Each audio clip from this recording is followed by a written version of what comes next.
Bienvenue sur le Running Lab podcast où on discute de réhab, coaching et de performance pour la course à pied et le trail. Le but de ce podcast est de vous donner tous les outils pour que vous puissiez performer en course à pied sans vous blesser. Dans le dernier épisode, on a parlé des termes minimaliste et maximaliste concernant les chaussures de course à pied. On a vu les différences entre ces deux types de chaussures et aujourd'hui, je vous propose pour vous de savoir comment choisir votre chaussure de course à pied.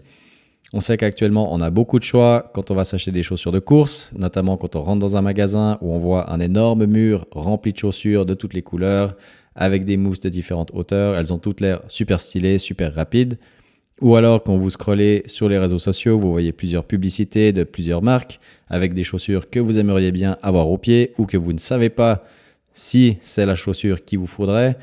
Autrement, on a encore d'autres biais par lesquels on est un petit peu influencé, notamment les copains de club qui s'achètent peut-être des paires de chaussures chaque mois, qui vous diront évidemment que c'est la paire à acheter si vous voulez courir plus vite ou si vous voulez être plus confortable, etc.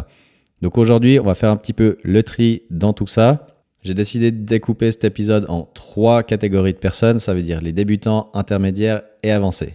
Donc pour ces 3 catégories, je donnerai à chaque fois un petit peu mes conseils et mes guidelines pour acheter vos chaussures de course à pied. Évidemment qu'après, vous en faites ce que vous voulez, mais c'est des conseils que je vous donne qui ont marché pour la plupart des gens que j'ai conseillés et pour ma propre personne également. Donc n'hésitez pas à les mettre en place si vous rentrez dans une de ces catégories-là. On commence avec les débutants. Vous y connaissez rien en course à pied, vous y connaissez rien en chaussures de course à pied. Donc par où on commence ? Déjà, si vous avez personne dans votre entourage qui s'y connaît en course à pied, entre guillemets, c'est déjà un biais que vous n'avez pas. Donc, allez directement dans un magasin spécialisé vous faire conseiller. C'est l'une des meilleures manières de commencer parce que souvent, les personnes qu'on connaît autour de nous ont des conseils basés, entre guillemets, sur leur propre expérience, mais pas sur la vôtre. Donc, oui, c'est toujours chouette d'avoir quelqu'un dans son entourage qui s'y connaît en course à pied.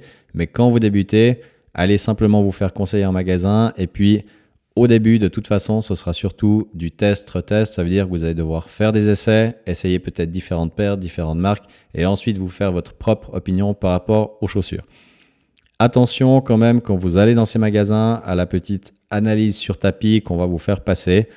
Souvent, vous voyez, vous mettez une paire de chaussures, on vous met sur un tapis, on vous regarde marcher et courir et ensuite, on vous donne un petit feedback sur, en général, votre pronation, supination, si vous êtes plutôt un coureur neutre ou quel type de chaussures est-ce qu'il vous faudrait pour contrer justement cette mauvaise pronation ou cette mauvaise supination. Pour ces termes un petit peu techniques, la pronation c'est quand en gros vous avez le pied qui s'écrase vers l'intérieur et la supination c'est quand vous courez sur le bord externe de votre pied. Et neutre c'est quand vous êtes dans l'axe. De nouveau, si vous êtes pronateur ou supinateur, il n'y a aucun problème par rapport à ces deux termes-là en partant du principe que vous ne vous êtes jamais blessé à cause de ça ou que vous n'avez jamais eu de douleur à cause de ça. Si vous avez eu des pathologies ou des blessures par rapport à cette pronation prononcée ou cette supination prononcée, là c'est différent. Et les conseils du tapis, de la chaussure qui pourraient, entre guillemets, soigner vos douleurs, vous faire courir sans douleur, sont valables. Mais si vous avez toujours vécu avec, que vous n'avez jamais eu aucun problème au niveau pied, genou ou hanche et que vous vous portez très bien, eh bien prenez ces conseils, mettez-les peut-être un petit peu de côté dans un coin de votre tête, ne les oubliez pas, ils ne sont pas mauvais, mais ça ne va pas forcément impacter votre style de course ou la manière dont vous courez. Attention également aux semelles qu'on va peut-être vous conseiller ou vous suggérer. Même chose.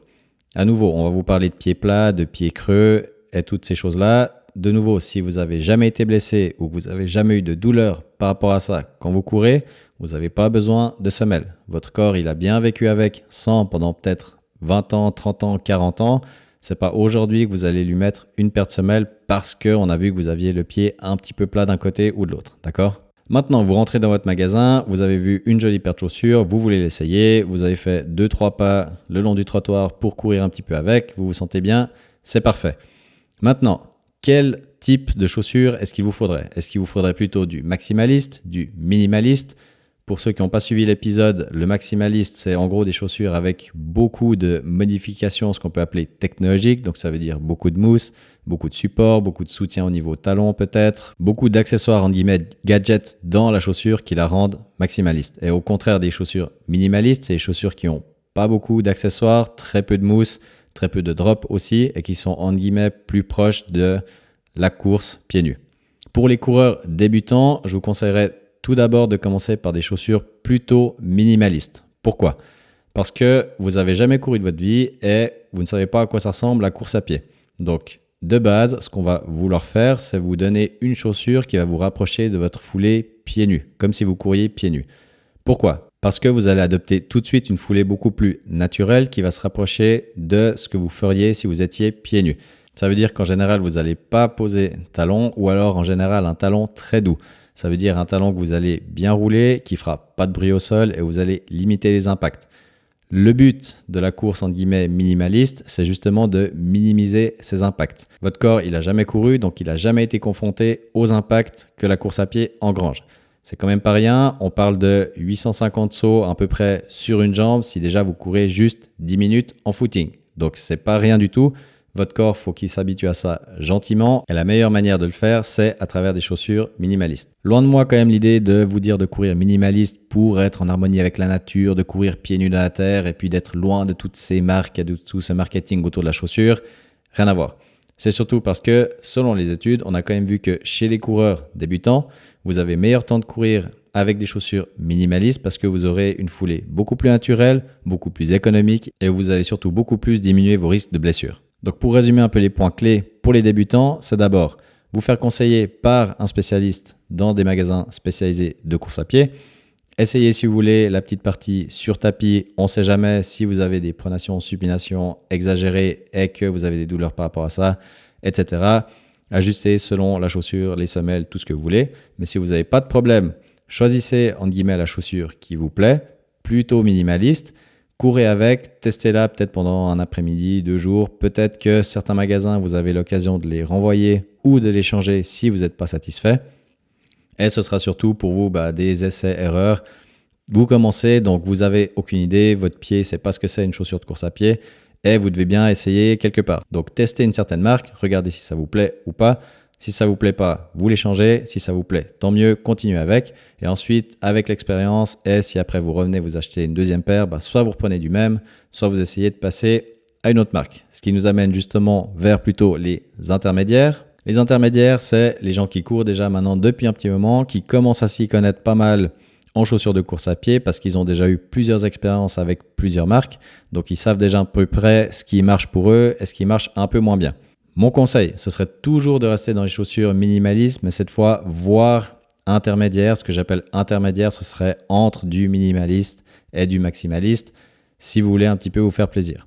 De nouveau, j'ai pas envie que tout le monde court en minimaliste, loin de là. C'est simplement que j'aimerais que vous soyez conscient du fait que si vous n'êtes pas un coureur expérimenté qui a l'habitude de tester 20 paires de chaussures et qui rentre dans 20 paires de chaussures différentes, parce qu'il a une foulée qui lui permet d'utiliser 20 paires de chaussures, eh bien, restez dans des choses, entre guillemets, plus minimalistes parce que vous avez un style de course à pied qui est peut-être pas encore prêt pour encaisser n'importe quel type de chaussures. Donc, si vous êtes intermédiaire, très bien, vous connaissez déjà un petit peu ce qui vous convient, ce qui vous convient pas. Maintenant, si vous voulez changer et aller sur du plus maximaliste, mon conseil, ce serait déjà, si vous avez l'occasion, de vous faire analyser votre foulée. Pourquoi ? Parce qu'on sait que la plupart des coureurs, on va dire caucasiens, à 90%, on pose du talon. Pourquoi ? Probablement par rapport à notre environnement où, depuis toujours, on a été habitué à des chaussures avec beaucoup de mousse, beaucoup de semelles, etc. Ce qui veut dire que, de base, on s'est dit, on va mettre un peu de talon parce que c'est mou au niveau du talon et c'est comme ça qu'en guillemets, tout le monde court chez les caucasiens. Ça veut dire quoi ? Ça veut dire qu'on a un style de course qui, potentiellement, ne serait pas aussi naturel que ce qui devrait l'être si on courait pieds nus. Donc, mon conseil justement, c'est analyser votre foulée et essayer de courir avec et sans chaussures. Le but, c'est quoi ? C'est que sans chaussures, vous allez voir que vous allez avoir une certaine foulée. Avec chaussures, peut-être une autre foulée. Et le but du jeu, c'est que votre foulée avec chaussures ressemble au maximum à votre foulée sans chaussures. Pourquoi on fait ça ? Parce que, comme je l'ai évoqué avant pour les débutants, une foulée pieds nus ou minimaliste, c'est une foulée qui va vous rendre plus économique et qui va vous faire adopter les bons comportements en course à pied. Ça veut dire que votre corps il va vouloir diminuer tous les impacts et vous rendre plus économique et donc moins vous blesser. Donc ensuite, quand vous achetez votre chaussure de course à pied, quelle que soit la hauteur de la mousse et quelle que soit la mousse que vous voulez acheter, il va falloir que quand vous courez avec ces nouvelles paires de chaussures, eh bien ça ressemble ou qu'en tout cas il n'y ait pas un gros gap avec votre course sans chaussures. Surtout que les personnes intermédiaires, c'est plutôt des personnes, on va dire, qui courent des 5, 10 kills, peut-être 15 des fois, qui ont peut-être fait 1 ou 2 courses dans leur vie, mais où le but c'est plutôt, on va dire, courir pour le bien-être, courir pour soi et pas forcément pour la compète ou la vitesse. Donc, acheter des grosses chaussures qui vont vite, ce sera plutôt pour le look, mais croyez-moi que par rapport à vos performances, ça va rien changer du tout. Donc oui, vous pouvez acheter une paire de chaussures hyper maximaliste, hyper stylée et être stylé avec. Ça me va tant que votre foulée, elle est identique à votre foulée sans chaussures. Parce que si vous achetez une paire de chaussures maximalistes et que vous commencez à courir différemment, soit que vous mettez beaucoup de talons parce que du coup il y aura énormément d'amortis, ou alors que vous passez à l'inverse totalement sur l'avant des pieds parce que vous vous dites que les gars qui ont ces chaussures-là, ils courent sur la pointe des pieds, vous allez vous blesser à 100%. Donc les points clés pour le coureur intermédiaire qui veut s'acheter une paire de chaussures, 1. Soit vous restez dans ce que vous connaissez parce que vous commencez à avoir une petite expérience des chaussures. Et 2, si vous changez, essayez de faire analyser votre foulée avant. Vous pouvez le faire tout seul à la maison ou sur un tapis de course. Regardez les différences qu'il peut y avoir entre votre foulée chaussures et votre foulée sans chaussures. Adaptez votre foulée chaussures. Et à partir du moment où vous êtes sûr de courir de la même manière, là, vous pouvez acheter n'importe quelle paire. Et n'oubliez pas surtout que les paires les plus chères ou les plus stylées ne sont pas forcément celles qui vont vous faire courir plus vite à ce stade-là. Et comme pour les débutants, j'ai envie de vous dire, essayez aussi d'autres paires de chaussures, variez les plaisirs. C'est toujours cool d'avoir une paire un peu plus minimaliste, un peu plus maximaliste. Donc, variez les plaisirs, vous exposerez comme ça votre corps aussi à plusieurs stress différents. Donc, vous le rendez aussi plus polyvalent. On finit par les kings de la chaussure, ceux que je vais aussi appeler les coureurs expérimentés. C'est les coureurs, on va dire, type compétitif qui, eux, veulent aller vite, veulent battre un petit peu des records, veulent améliorer tout ce qu'ils peuvent pour leur performance. Donc, ces coureurs-là, en général, ils s'y connaissent plutôt bien en termes de chaussures. Ils en ont essayé 80 000. Ils en ont sûrement peut-être une chaque mois parce que l'autre a déjà bien assez de kills et qu'il fallait changer parce qu'ils sentaient qu'il n'y avait plus de rebond. Donc voilà, les as de la chaussure. Ça, c'est des personnes qui ont clairement l'habitude des courses en course à pied, 5 kills, 10 kills, 20 kills, peut-être marathon, et qui veulent faire des chronos, performer, et qui ont typiquement des séances d'entraînement, AVMA, des choses comme ça, où ils vont travailler beaucoup leur vitesse. Et qui dit vitesse, dit qu'on va vouloir s'acheter évidemment les chaussures avec beaucoup de mousse, peut-être avec de la plaque carbone. Donc en gros, les grosses chaussures flashy qu'on voit au pied de tous les meilleurs marathoniens du monde.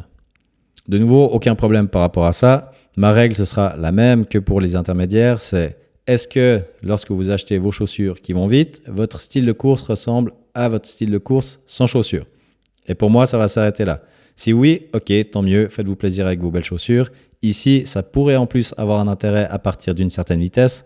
Combien? Me demandez pas. Si je devais donner une petite estimation, je pense quand même que à partir de 33-34 minutes sur 10 kills et en dessous, ça peut avoir un intérêt. Je sais que la science n'est pas forcément d'accord là-dessus parce que ils ont testé sur des coureurs des plaques carbone et des chaussures, etc. Et apparemment, ça améliorait rien du tout au niveau de leur performance. Et que s'ils avaient essayé 10 paires de chaussures, les yeux bandés, dont une serait par exemple une paire à 10 balles et une à 300 balles, ça aurait rien changé. Je pense que c'est quelque chose qui peut encore être discuté parce que les meilleurs marathoniens, certes, courent avec Nike sûrement parce qu'ils sont sponsorisés, mais je pense quand même qu'il y a des petits bénéfices à courir avec ces chaussures-là à partir d'une certaine vitesse. Donc, parenthèse fermée, donc pour les expérimenter, vous connaissez déjà ce qui vous va pas. Vous avez sûrement testé des grosses chaussures, peut-être couru plus vite avec. Faites juste gaffe à la manière dont vous courez avec ces chaussures-là pour pas vous blesser. Et c'est surtout le seul conseil que j'aurais. De nouveau, après, par rapport à ces chaussures-là, essayez de les varier. Ayez toujours 2-3 paires différentes peut-être, avec des drops différents, avec des matériaux peut-être différents et que vous pouvez adapter aux différents styles de course que vous faites. Si vous êtes plutôt route, essayez d'avoir une petite paire pour aller de temps en temps faire un peu de terrain et inversement.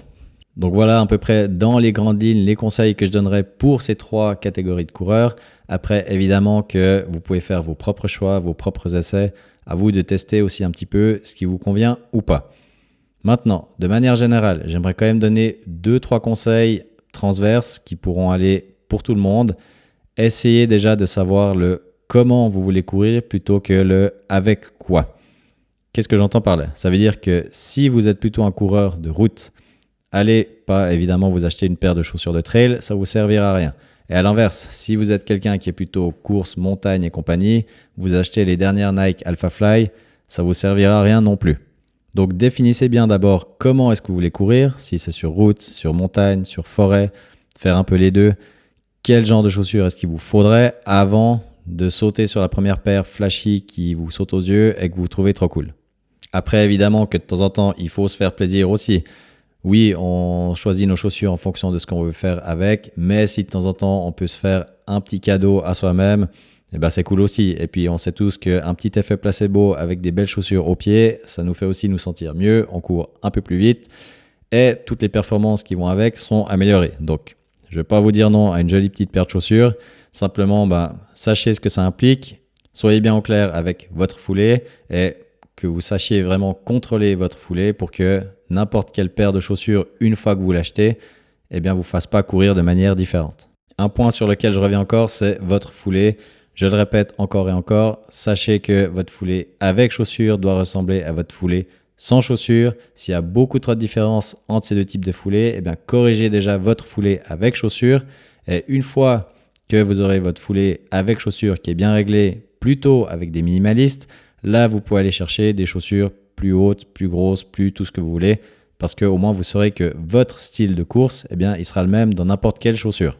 Et c'est aussi pour ça que les meilleurs marathoniens du monde peuvent courir avec des super Nike Alphafly, mais c'est parce que eux, ils ont eu l'habitude d'avoir une foulée plus ou moins naturelle toute leur vie.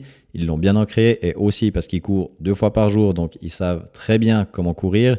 On peut leur mettre n'importe quelle paire de chaussures, ce sera performant, d'accord ? Vous, c'est pas le cas, donc soyez bien au clair sur votre style de foulée avant d'acheter n'importe quoi. Et pour finir, si vous voulez transitionner d'une paire de chaussures à l'autre, on en avait causé un petit peu dans le podcast minimaliste et maximaliste. Si vous voulez passer du maximaliste au minimaliste ou l'inverse, soyez progressif. Votre corps, il faut bien se dire qu'il doit encaisser ces nouveaux changements. Ça ne va pas se faire en une sortie, en une fois. Donc si vous étiez en minimaliste, passez pas tout de suite par un footing de 30 minutes en maximaliste, d'accord ? Il faut que ce soit progressif. Donc au début, soit vous faites des petites sorties en intervalle toutes les 2 minutes où vous alternez marche-course, ce qui pourrait déjà être une bonne idée. Soit vous prenez simplement vos 2 paires de chaussures, alors oui, un peu encombrant, et puis vous faites peut-être une boucle de 2 km avec vos nouvelles chaussures, vous les changez, vous mettez les autres, vous rechangez, etc. Un peu galère à faire, oui, je sais, mais ça se fait aussi. Donc, dans les 2 cas, je pense que vous avez meilleur temps de commencer par des petites sorties, simplement 10 minutes, ensuite 15 minutes, 20 minutes, 25, 30, etc. avant de vous enquiller tout de suite une sortie d'1 heure et demie avec vos nouvelles chaussures. Pour conclure, choisir une paire de chaussures, c'est entre guillemets pas forcément évident aujourd'hui avec tout le choix qu'on a à disposition. Donc, mes conseils, ce serait déjà être au point sur votre foulée, avoir une foulée qui est identique, quel que soit le style de chaussures. Si vous êtes débutant, testez et retestez pour faire un petit peu vos essais. Pour les intermédiaires et avancés, variez les types de chaussures, variez les différents drops, les différentes hauteurs. Comme ça, vous exposez votre corps à différents stress et vous le rendez plus fort, plus robuste, plus polyvalent. Et vous êtes toujours plus économique quand vous courez et surtout moins à risque de vous blesser. Vous pouvez soutenir ce podcast en vous abonnant, en lui mettant votre meilleure note et en le partageant autour de vous. Ça signifie énormément pour moi et vous aidez des tonnes de coureurs et coureuses à s'éclater dans ce magnifique sport qu'est la course à pied. À bientôt pour un nouveau podcast, mettez vos baskets et sortez courir.